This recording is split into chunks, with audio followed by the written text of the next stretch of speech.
बैठे हैं बालिन पे मेरी, मौत का जोर चलता नहीं है। तुम लोगों ने ये सब कुछ मुझे पहले क्यों नहीं बताया? और वो धानी, वो तुम्हें सबसे बेहतरीन दोस्त मानती है ना अपना, उसने भी मुझे इस काबिल नहीं समझा।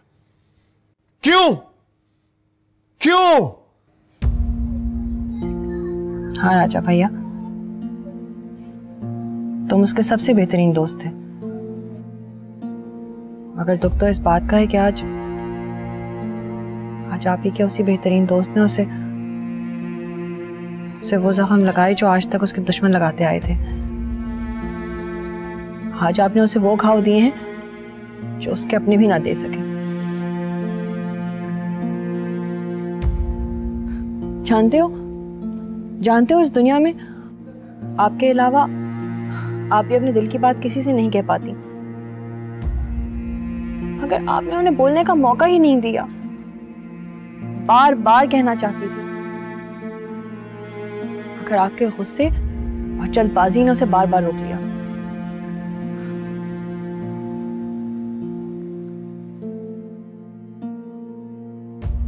देख शानी, मुझे सच सच बता, क्या समीर भी धानी से उतना ही प्यार करता है? अगर वो उससे प्यार ना करता होता तो अपना महल, अपनी जागीरें छोड़कर बाबू चाचा की झोपड़ी में आके रहता। उसकी जान लेने में कोई कसर नहीं छोड़ी थी आपने और आपके दोस्तों ने। अगर उसने पलटकर वार करना तो दूर, किसी से जिक्र तक नहीं किया।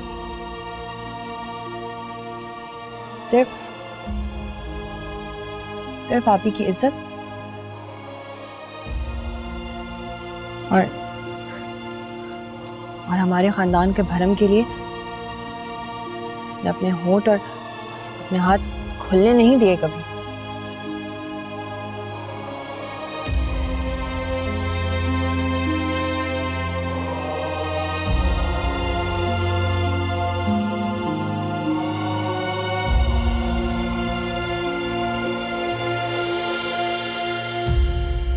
सुने भरपूर तैयारी कर ली बस्ती के उम्मीदवार ने।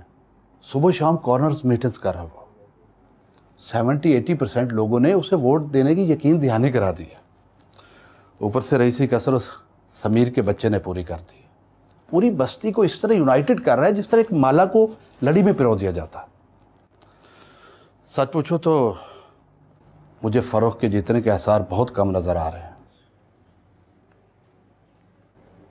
तुम फिक्र ना करो, मैंने उस समीर नामी बीमारी के मुस्तकिल इलाज का ठेका दिलावर को दे दिया है। सुना है आज शाम को वो हॉस्पिटल से डिस्चार्ज होगा। मैं समझा नहीं, क्या प्लान किया आपने?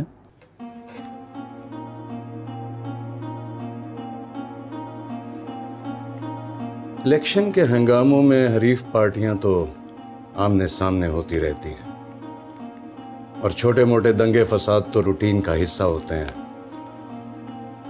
आज रात जब बस्ती की आखिरी कॉर्नर मीटिंग खत्म होगी तो वहां भी एक बलवा होगा और जो लोग बलवे और फसाद में मारे जाते हैं उनके पर्चे नामालूम अफराद के खिलाफ कटते हैं और फाइलें हमेशा के लिए दफन हो जाती हैं। डैड, ये मैं क्या सुन रही हूँ? फरूक ने बताया कि आप फिर से समीर के खिलाफ कोई साजिश कर रहे हैं। Please, Dad, just leave him alone. Let him live his life. तुम्हें अब भी उस समीर की हम लोगों से ज्यादा पड़ी है? दूर रहो इस मामले से। Everything is fair in politics and war. Politics, मैं थक गई हूँ सुन कर, Dad. आपकी ये शिकायत थी ना कि समीर की वजह से मेरी जिंदगी खराब हो चुकी है, लेकिन अब जब मैं अपने दिल को भुलाकर खुद को अपनी लाइफ में एडजस्ट करने की कोशिश कर रही हूँ तो आप बार बार समीर का नाम क्यों लेते जा रहे हैं? देखो माया बेटी, आप समझ नहीं रही हो। असल में तुम्हारे डैड की उम्र भर की साख और रेपो दांव पर लग चुकी है। बस कर दे अंकल, कब तक इस झूठी अनार साख और रोते रहेंगे आप लोग? एक लड़के ने आप लोगों के बरसों पुराने किले की बुनियादें हिला दी। कितनी कमजोर इमारत थी आप लोगों के इरादों की, एक झटके में समीर ने गिरा दी। मुझे आप लोगों के सब मंसूबों की खबर हो चुकी है, लेकिन याद रखें, अगर समीर को कोई नुकसान पहुंचा ना तो ठीक नहीं होगा।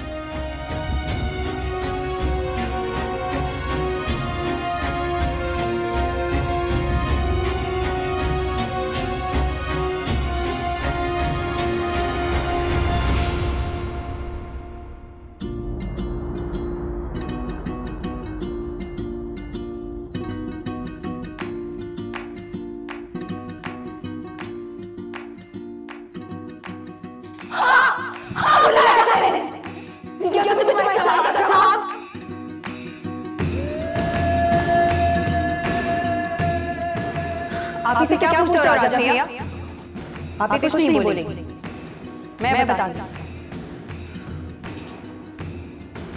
आप इस समीर से मोहब्बत करती है और उस दिन वो उसे ये कहने गई थी कि उसकी वजह से अब्बा और हमारे खानदान की इज्जत पर पट्टा लगा है, इसलिए वो अपनी इज्जत छोड़े और वापस अपने घर चला जाए।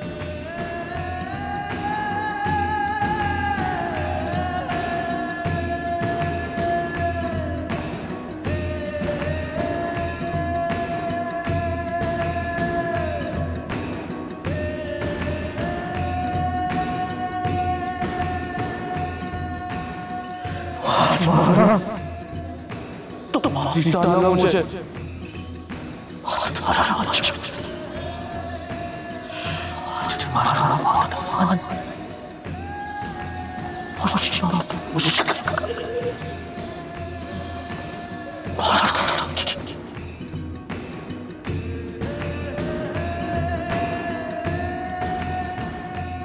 अगर उससे प्यार ना करता होता तो अपना महल अपनी जागीरें छोड़कर बाबू चाचा की झोपड़ी में आके रहता।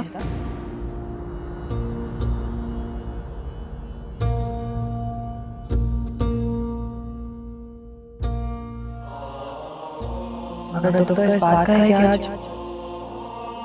आज आप ही के उसी बेहतरीन दोस्त ने उसे वो जख्म लगाए जो आज तक उसके दुश्मन लगाते आए थे। आज आपने उसे वो घाव दिए हैं जो उसके अपने भी ना दे सके।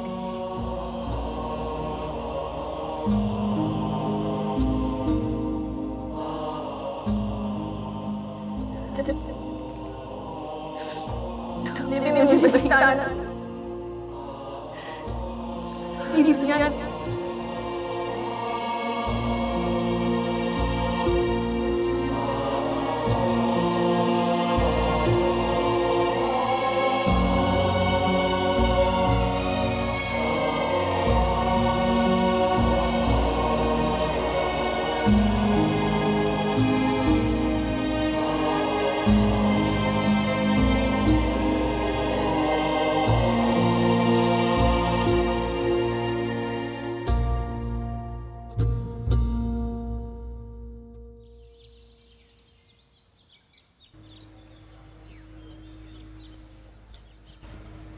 वीर जी पानी। तो कहाँ रह गया लड़का? मैंने उसे कहा भी था मकान देखने जाना है, पर वो मेरी बात पे ध्यान ही नहीं देता जो आज देगा। वीर जी वैसे ये मोहल्ले में शोर शराबा कैसा है सुबह से? इन लोगों को मना किया था मैंने, ये इलेक्शन के चक्रों में ना पड़ो। आज सुबह वो दूसरी पार्टी ने काउंसलर साहब पर हमला कर दिया। चले? हाँ बस चलते हैं। बाबू आप ही घर जाओ, मैं शाम को सनी के साथ आऊँगा सबसे मिलने। अभी सबको सलाम देना मेरा। अरे छोटे साहब, अगर आप मेरे साथ ही चलते तो अच्छा था, वहाँ पे सब आपकी राह देख रहे होंगे। मुझे अकेले को देखकर उनके दिल बुझ जाएंगे। अरे बाबू मैं शाम को सनी के साथ ज़रूर आऊँगा मिलने, और वैसे भी मैं उस कली को आखिरी सलाम कहे बिना कैसे जा सकता हूँ। जाने फिर जिंदगी साथ दे ना दे। खुदा ना खास्ता ऐसी बातें नहीं करते छोटे साहब। बाद औक़ात कबूलियत की घड़ी होती है। कबूलियत की घड़ी हमारे नसीब में कहाँ बाबू। अच्छा हुआ तुम मुझे यहाँ ही मिल गए समीर बाबू। मोहल्ले में बहुत बड़ा फसाद होने वाला है। हमारे वोटर और मुखालिफ वोटर आपस में भिड़ गए हैं। फिलहाल तो पुलिस ने बीच बचाव करा दिया है, लेकिन मुझे यकीन है कि वो सेठ लोग जो हैं वो दोबारा शरारत जरूर करेंगे। वो काउंसलर साहब को भी बहुत मारा है उन्होंने। नहीं नहीं, हमें लड़ना नहीं है, उनकी साजिश है। अपनी हार देखकर वो लोग चाहते हैं किसी तरह बलवा फसाद करा के इलेक्शन मुलतवी करवा दें, लेकिन ऐसा नहीं होना चाहिए। ये जाके उन्हें खुद समझाएं, वो गुस्से में किसी की सुनी नहीं रहे। अच्छा ठीक है मैम, मैं आप लोगों के साथ चलता हूँ। सनी मैं इन लोगों के साथ जा रहा हूँ, तुम टिकट्स कंफर्म करो, मैं आता हूँ। आराम से आइए। तू मैंने फाड़ तू फाड़न दे। वीर जी, मैं तो कहती हूँ कि आज रहने ही दे, कल देख आएंगे मकान जाकर। मेरा दिल आज बहुत ही परेशान है। वैसे भी मैंने तुमसे एक ज़रूरी बात करनी थी। आ गया तू? मैंने तुझसे कहा था इन लोगों को मकान दिखाना है। बड़ी मुश्किल से चाबियां लेकर आया हूं प्रॉपर्टी डीलर से। अब जाओ, मेरा मुंह क्या देख रहे हो खड़े खड़े? अपनी मां को और लड़कियों को लेके जाओ, अभी अभी जाओ जल्दी।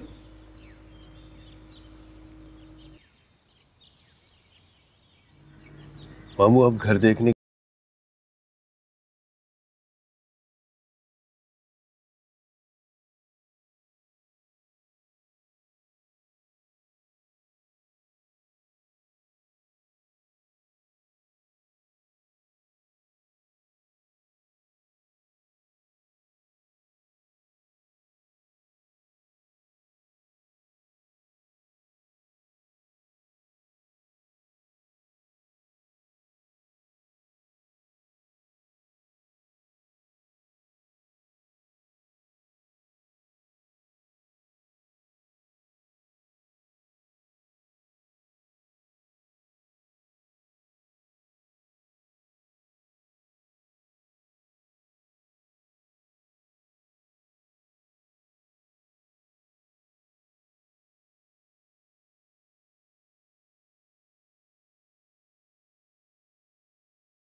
इसी में दोनों की खुशी है।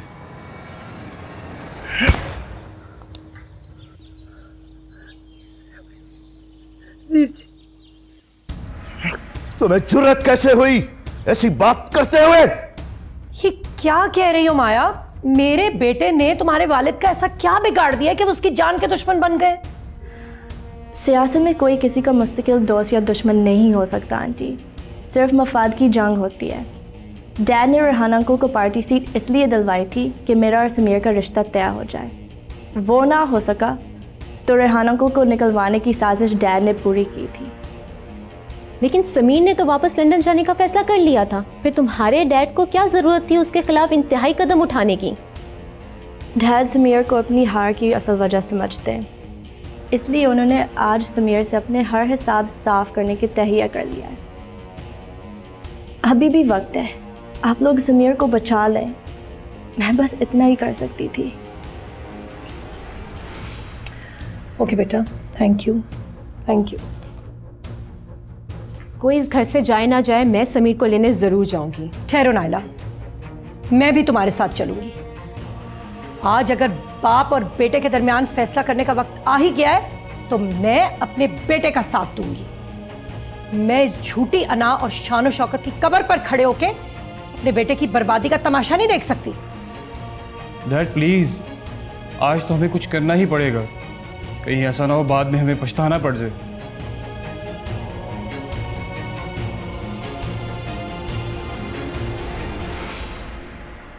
ठहरो। तुम्हारे इसी हंगामे का फायदा उठाकर रियासत समीर को नुकसान पहुंचाना चाहता है। समझदारी से काम लो, मेरे साथ चलो। आज मैं से जिंदा नहीं छोड़ूंगा। पापा आज भी नहीं आना। जिंदा नहीं। हट जाओ, हट जाओ पीछे। वीर जी, हट जाओ। बस कर मेरा बच्चा। वीर जी बस कर दे। वीर जी हट जाओ। ना करे वीर। आज इसे जिंदा नहीं छोड़ूंगा मैं। बस करे वीर जी, बस करे। बस कर दो वीर जी, बस कर दो, मेरा बच्चा मर जाएगा। बस बस बस बस करे वीर जी, बस करे।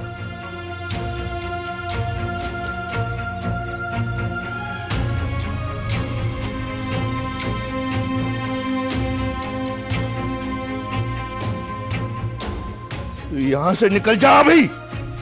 जा, दफा हो जा। निकल जाओ मेरे घर से। चले जाओ यहां से। चले जाओ यहां से। चले जाओ यहां से।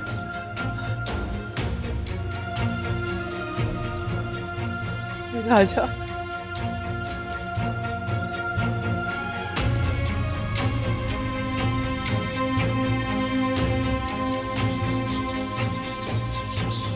मारिए मुझे मामू, मारिए मुझे। मारते क्यों नहीं आप? हाँ,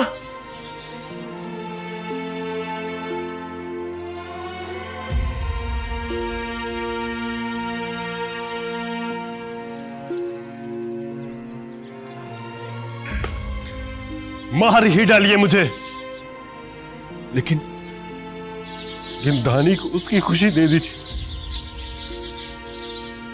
मैं आपके सामने मिन्नत करता हूं मामू जान, मिन्नत करता हूं आपके सामने। खबरदार, खबरदार, अगर दोबारा मेरी बेटी का नाम लिया तो गुद्दी से जुबान खींच लूंगा तुम्हारी। वीर जी मत भूले कि धानी मेरी भी बेटी है, लेकिन खुदा के लिए मेरे राजा की बात भी एक बार जरूर सुन ले। ये सच है वीर जी, ये सच है कि हमारी धानी की खुशी वही लड़का है। और ये बात तुम्हें राजा की सगी माँ खुद कह रही है। यकीन करो वीर जी, अगर मेरी धानी की खुशी जहां होगी, जैसे होगी, मैं अपने राजा, अपने बेटे की हर खुशी उसकी खुशी पे मार दूंगी, कुर्बान कर दूंगी। बस कर दो आपा, बस कर, बस।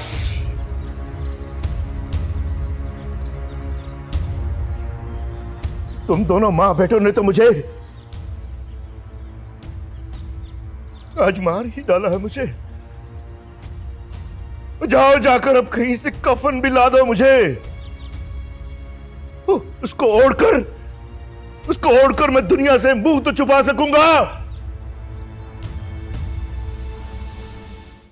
इसे हॉस्पिटल लेके चले। हाँ, मैं जाता हूँ। बहुत फिक्र ना कर, कोई बात कुछ नहीं, तुम्हें साथ चलो।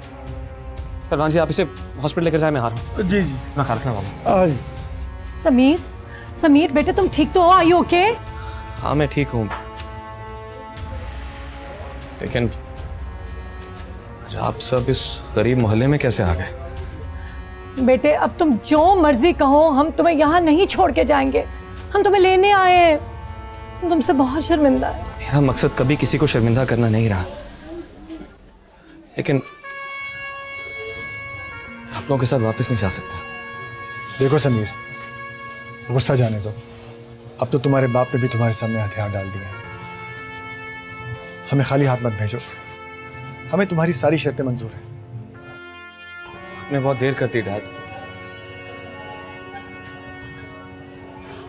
वैसे भी अब शर्तें मनवाने का वक्त गुजर चुका है।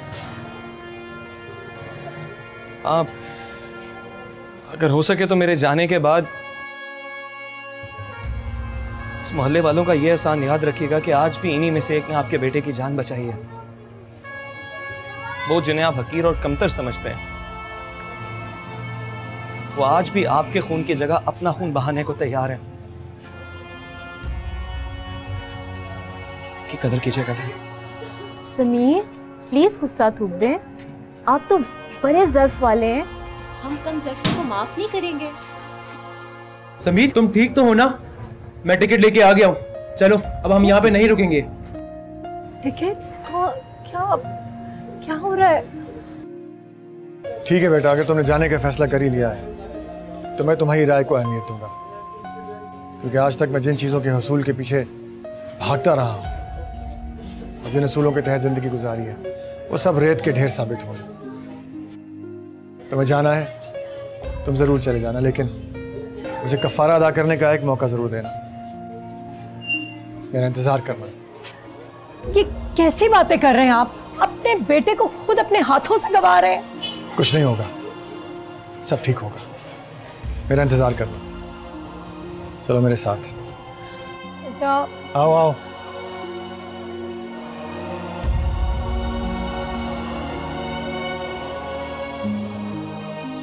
तू तो चल यहाँ से, निकल बाहर। नहीं वीर जी, नहीं वीर जी।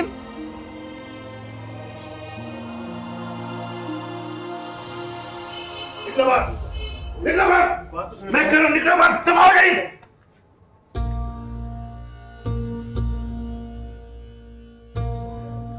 सेठ साहब, आप? जी, अंदर आने को नहीं कहेंगे आप? दरवाजे पर दुश्मन भी आ जाए तो लोग उसे अंदर बुला लेते हैं, चाहे दिल ना भी चाह रहा हो।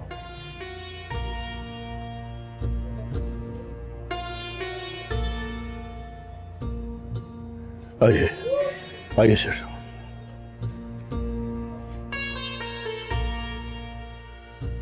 शेख साहब, आज आपने मुझे सेठ साहब क्यों कहा? आप तो हमेशा मुझे छोटे साहब कहा करते थे। अपनी औकात में रहना सीख लिया है मैंने। 40 साल बाद ही सही,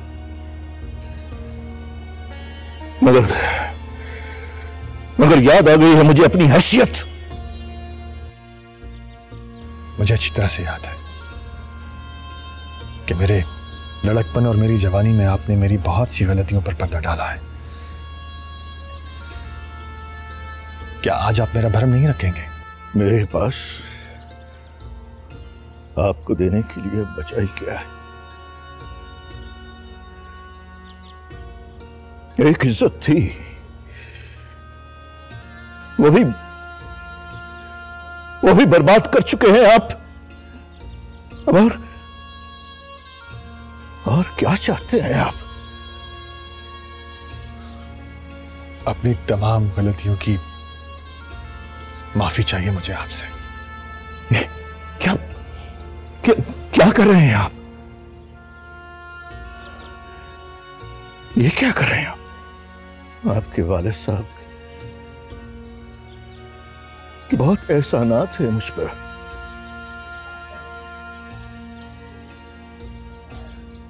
अब ये भरम भी छीनना चाहते हैं आप मुझसे? आप यहां से चले जाएं। मेरा और आपका मामला अब अल्लाह की सुपुर्द है। आप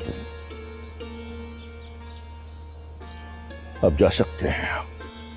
जब आपने अपना सारा मामला अल्लाह के सुपुर्द कर दिया है तो आप ये भी जानते होंगे ना कि अल्लाह तो माफ करने वालों को पसंद करता है। ठीक ठीक, मैंने आप लोगों को माफ किया।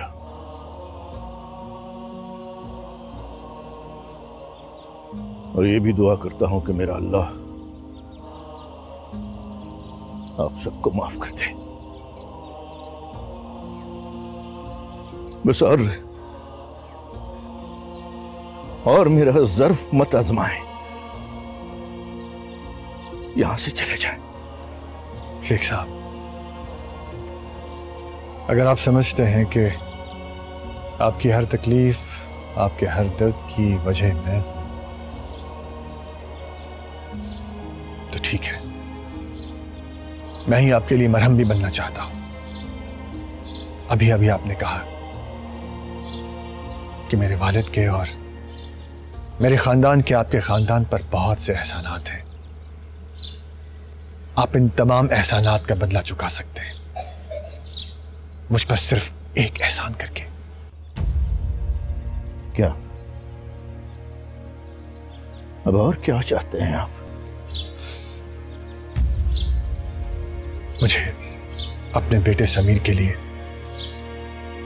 आपकी बेटी धानी का रिश्ता चाहिए।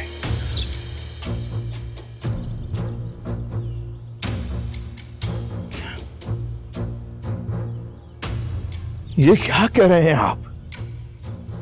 नहीं, ऐसा हर किसी नहीं हो सकता। इसका मतलब है कि मैं अपनी बेटी पर लगे तमाम इल्जामात को तस्लीम कर लूं।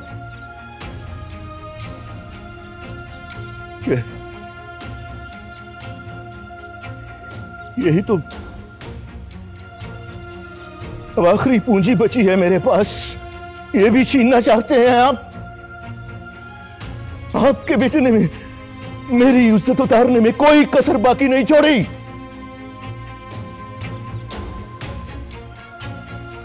और क्या चाहते हैं आप? और क्या चाहते हैं?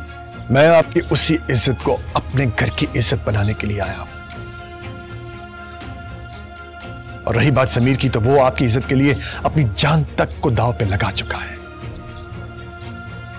अगर आप ही के मोहल्ले का बाबू उस पर चलाई जाने वाली गोली के रास्ते में ना आता, तो वो गोली शायद समीर का सीना चीरती हुई गुजर जाती। और आप ही की इज्जत की खातिर समीर ये मुल्क में छिड़कर जा रहा है। अगर उसे आपकी इज्जत से खेलना होता तो वो इस भट्टी में खुद को क्यों झोंकता? हम सबको छोड़कर यहां क्यों आपके दर पर आ बैठता?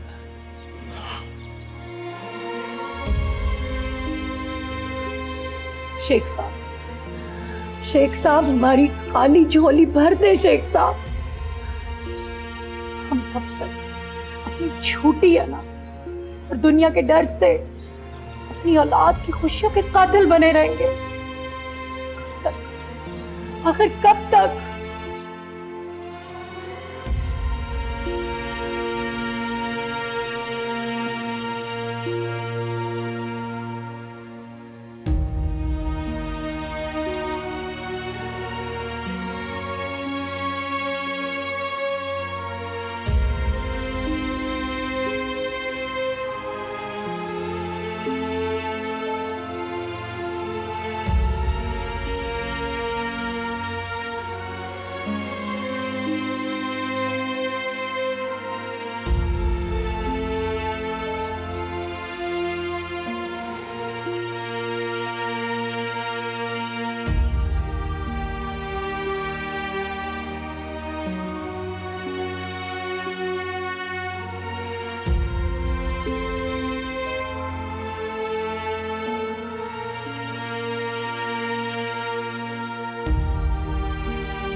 हाँ भाई, जल्दी जल्दी कर लो, बहुत टाइम लगा दिया तुमने।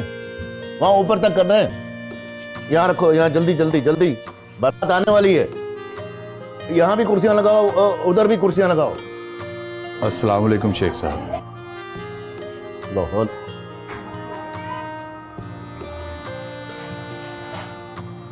वालेकुम अस्सलाम बाबू नियाज साहब।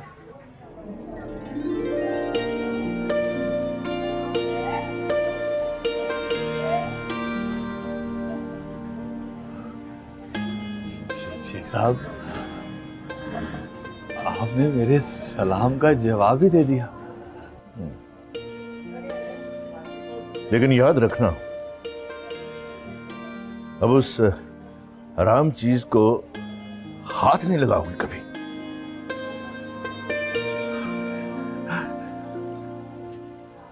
मेरे अबू अजदाद की तौबा शेख साहब। खुदा हाफिज। ऐसे नहीं।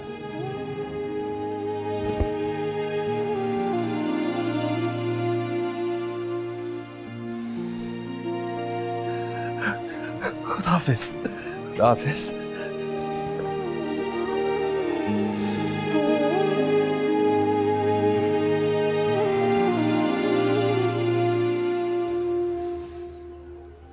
इधर आ, देखिए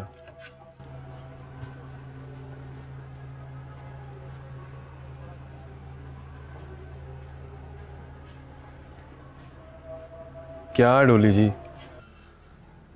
अब माफ भी कर दो ना, पर ऐसी भी क्या बेरुखी हो गई कि दुकान तक का चक्कर नहीं लगाया आपने। बस कर दो राजा जी, बड़ा दिल दुखाया तुमने डॉली का। बस तो आप कर दो डोली जी, अब क्या राजा की जान लोगी? मेरी प्यारी सी डोल जैसी डोली नहीं। पूरे के पूरे डरामे बाजो जी।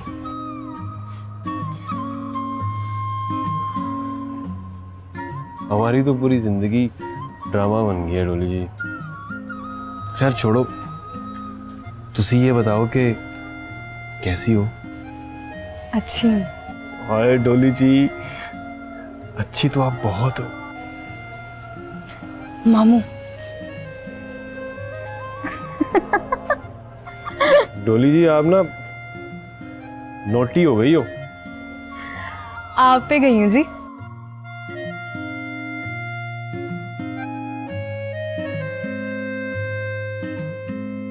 आखिर हमने बाजी जीत ही ली। मैंने कहा था ना, मेरी मोहब्बत हर दीवार को गिरा देगी और हर दिल को पिघला देगी। ठीक कहा था तुमने, तुम जीत गए। तुमने कर दिखाया सारे जमाने को समीर। मैं तो सच में हार गई थी समीर, लेकिन तुमने मुझे जीत लिया। नाराज तो नहीं है मुझसे? मैं तुमसे कभी नाराज नहीं थी, मैं तो बस खुद से लड़ रही थी। बस आज से सब लड़ाइयां, सब झगड़े खत्म, क्योंकि हम दोनों हमेशा से। मैं कैसे भूल गई समीर? क्या हुआ, सब ठीक तो है? इतने दिन बाद घर आई और ना मैं बाबरा शरीफ से मिली ना रीमा से। चलो चल के मिलते हैं। अच्छा कहाँ जा रही हो? अरे मेरा दिल डूबा जा रहा है, चलो।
बाप बैठे हैं बालिन पे मेरी, मौत का जोर चलता नहीं।